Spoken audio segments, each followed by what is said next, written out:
evening, and thank you for joining us. I'm Haylee Ficuciello, Senior Correspondent for Englebrook Independent News. Tonight, we're taking a look at some of the most significant federal prosecutions announced across the American Midwest during the second half of June. From fentanyl trafficking and violent kidnapping to organized fraud, child exploitation, and gang-related violence, federal prosecutors continue pursuing offenders whose crimes have impacted communities across the region. We begin tonight in Minnesota, where federal prosecutors announced several significant sentencings involving drug trafficking, violent crime, and financial fraud.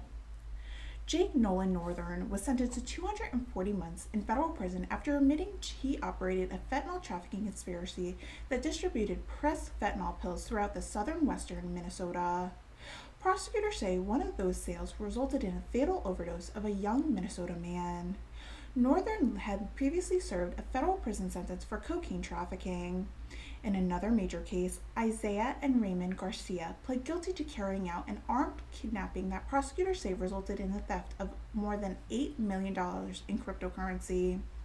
According to prosecutors, the brothers forced an entire family at gunpoint into their home, held them captive for more than 8 hours, and demanded access to cryptocurrency accounts before fleeing with $1 million in digital assets.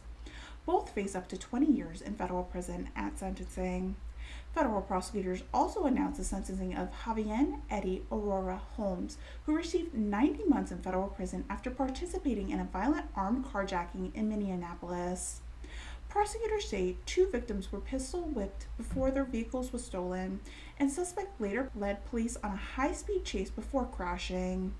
A Minneapolis father and son face multiple federal fraud charges after prosecutors allege they filed fraudulent tax returns seeking millions of dollars throughout false COVID-era tax credit and refunds.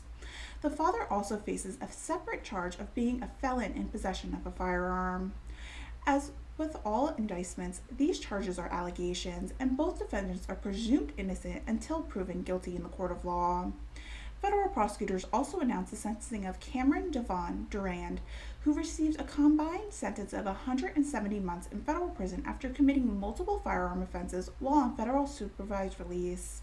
According to prosecutors, Durand illegally possessed a firearm, discharged a weapon during a violent St. Paul carjacking, and later fired at an Uber driver as the victim fled.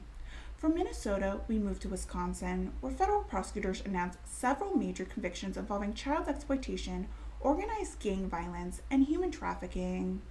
Ryan Schroeder, a former middle school and high school teacher and track coach, was sentenced to 336 months in federal prison after pleading guilty to producing child sexual abuse material involving 2 students.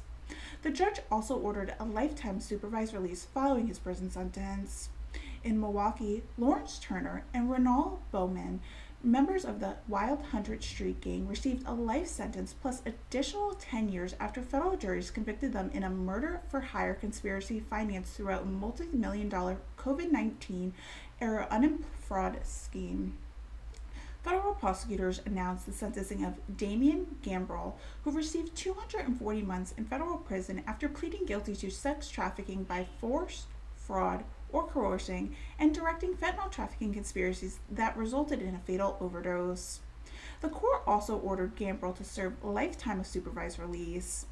Continuing east to Michigan, federal prosecutors announced several significant cases involving financial fraud, child exploitation, and healthcare fraud. Brian Mitchell pled guilty to wire fraud after admitting he defrauded investors of more than $2.7 million by falsely guaranteeing investment returns and concealing trading losses. He also agreed to pay full restitution. In a separate case, child exploitation case, Michael Bloranda pled guilty to attempting to coerce and blackmail a minor throughout online communication involving sexually explicit images. He faces a mandatory minimum sentence of 10 years in federal prison. Michigan prosecutor also joined the Department of Justice 2026 National Healthcare Fraud Takedown, announcing criminal and civil enforcement actions involving alleged Medicare, Medicaid, laboratory testing, pharmacy fraud, and unlawful opioid distribution schemes. From Michigan, we head south to Ohio, where federal prosecutors announced multiple significant cases involving child exploitation, firearm trafficking, and large-scale drug enforcement. Federal judge imposed a lengthy prison sentence in two separate child exploitation cases. Daniel Davies received 390 months in federal prison after investigators discovered hundreds of child sexual abuse images and videos on electronic devices seized during a search. James McGorrer was sentenced to 20 years in federal prison after pleading guilty to receiving and distributing child sexual abuse material while on parole.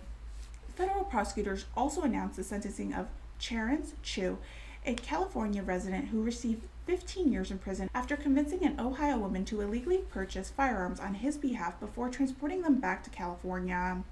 In another major case, Sylvav Velakrovov returned to the United States after fleeing overseas while facing federal drug trafficking charges. Prosecutors allege investigators seized large quantities of methamphetamine, fentanyl, MDMA, cocaine, ketamine, and other controlled substances during the investigation. If convicted, he faces a lifetime of federal prison sentence. Continuing west to Indiana, federal prosecutors announced several cases involving financial fraud and violent armed robberies.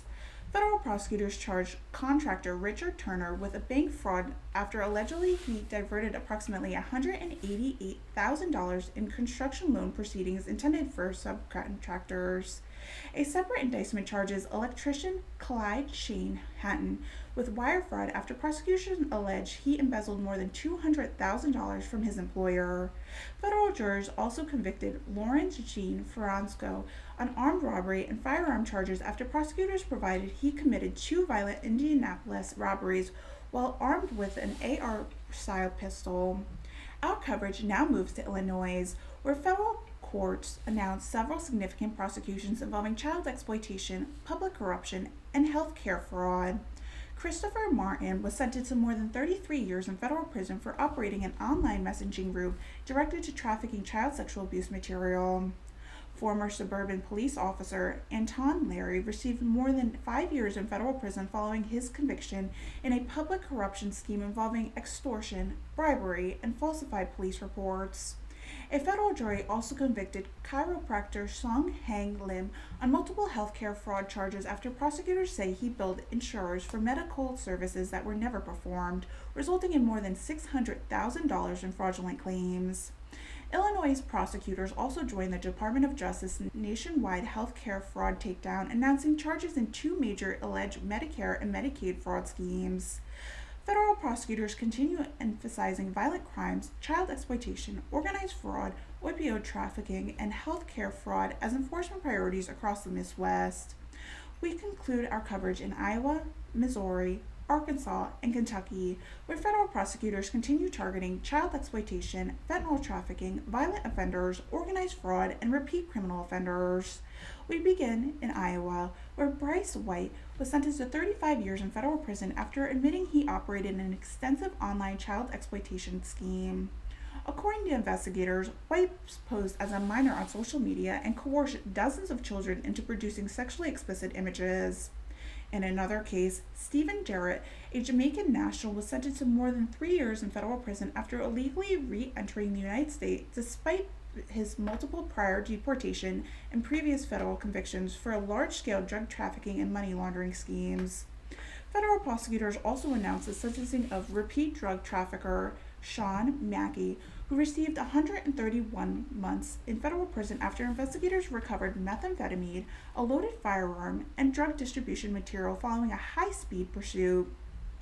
Iowa prosecutors also joined the Department of Justice nationwide health care fraud takedown, announcing criminal and civil actions involving alleged fraud against veteran health programs, Medicare, and TRICARE. Our coverage now moves south to Missouri, where federal authorities announced several major prosecutions involving fentanyl trafficking and child exploitation. Federal prosecutors charged Kevin Qualms after investigators alleged discovered approximately 1.5 pounds of fentanyl, firearm, and cash following the apparent fentanyl overdose of a 1-year-old child.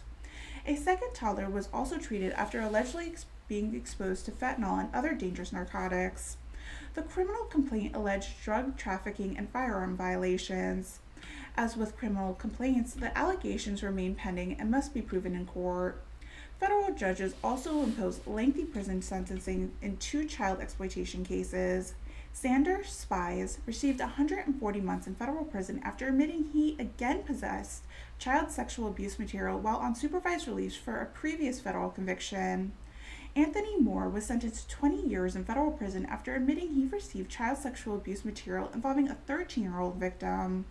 From Missouri, we head to Arkansas, where federal, state, and local law enforcement recently conducted Operation Viper, a major violent crime initiative that resulted in dozens of arrests and seizures of firearms, narcotics, and suspected criminal proceedings.